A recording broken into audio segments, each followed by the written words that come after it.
जैसा कि दोस्तों बताया गया है कि अभी कलयुग को गुजरे हुए केवल 5000 वर्ष ही बीते हैं। ये समय कलयुग का प्रथम चरण है। विष्णु पुराण के अलावा ब्रह्मवैवर्त पुराण में कलयुग की चरम सीमा का उल्लेख किया गया है। इसके अनुसार कलयुग जब अपनी चरम सीमा पर होगा तो मनुष्य की आयु घटकर केवल 20 साल ही रह जाएगी। लोग उम्र से पहले ही बूढ़े होना शुरू कर देंगे। 5 वर्ष की स्त्रियां गर्भवती हो जाएगी। मनुष्य छोटी छोटी बीमारियों का मुकाबला भी नहीं कर सकेंगे और मृत्यु को प्राप्त होने लग जाएंगे। विष्णु पुराण की भविष्यवाणी के अनुसार धरती पर चारों ओर सूखा पड़ेगा, कहीं पर भी अन्न नहीं उगेगा और भीषण गर्मी बढ़ती जाएगी। वहीं हर मौसम के प्रभाव भी भीषण होंगे, जैसे कि बहुत बारिश होना, बहुत गर्मी बढ़ना और हड्डियां गलाने वाली सर्दी का पड़ना। ये सभी संकेत कलयुग की चरम सीमा के होंगे।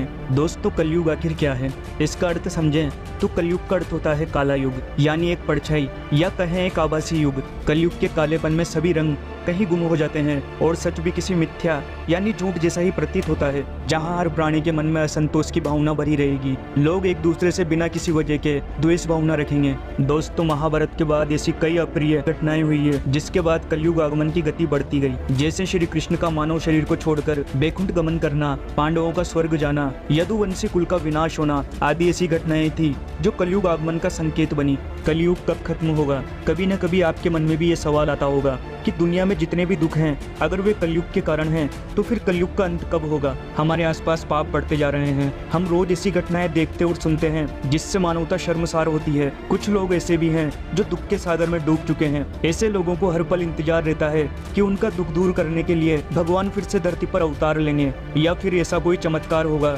जिससे कि कलयुग का अंत हो जाएगा। पुराणों के आधार पर कलयुग की समाप्ति की बात की जाए तो कलयुग 4,32,000 साल लंबा चलेगा। अभी कलयुग का प्रथम चरण ही चल रहा है। अभी तक कलयुग के 5126 वर्ष बीत चुके हैं। तो इसका अर्थ ये हुआ कि अभी तक कलयुग के 4,26,882 वर्ष बाकी हैं। और अगर पुराणों के आधार पर देखें तो कलयुग का अंत होने में इससे ज़्यादा समय भी लग सकता है, क्योंकि भूलोक यानी धरती जहाँ मनुष्य रहते हैं और स्वर्गलोक जहाँ देवता वास करते हैं, वहाँ समय अलग अलग गति से चलता है। जैसे मनुष्य का 1 महीना पितृलोक में 1 दिन के समान है, वही मनुष्य का 1 वर्ष देवताओं के लिए 1 दिन के बराबर है। जब धरती लोक पर किसी मनुष्य के 30 वर्ष पूरे हो जाते हैं तो स्वर्गलोक में देवताओं के लिए 30 साल 1 महीने के समय के बराबर ही होता है। इसका मतलब यह है कि समय हर लोक में अलग अलग तरीके से चलता है। तो दोस्तों, फिलहाल तो कलयुग के खत्म होने में कई हजार साल बचे हुए हैं। तो आशा करता हूँ कि आपको इस वीडियो से कुछ जानकारी जरूर मिली होगी। तो आप हमारी इस वीडियो को लाइक और चैनल को सब्सक्राइब जरूर करें। Thank you.